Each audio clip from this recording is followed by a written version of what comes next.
Spice up your hardscape and concrete decor game by learning how to carve a salt and pepper boulder.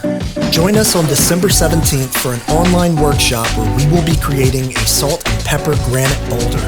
This may be used to make benches, rock water features, planters, and even little accent rocks to help enhance your stamped concrete project.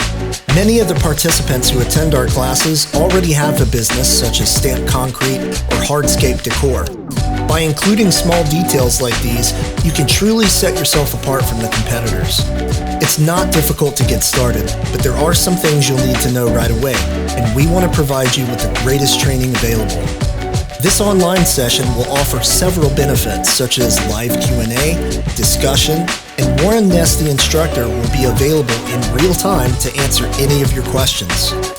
The class workshop is currently discounted with a limited availability at a current price of $110 for an early bird special. Come and join us. We all hope to see you there at our next class.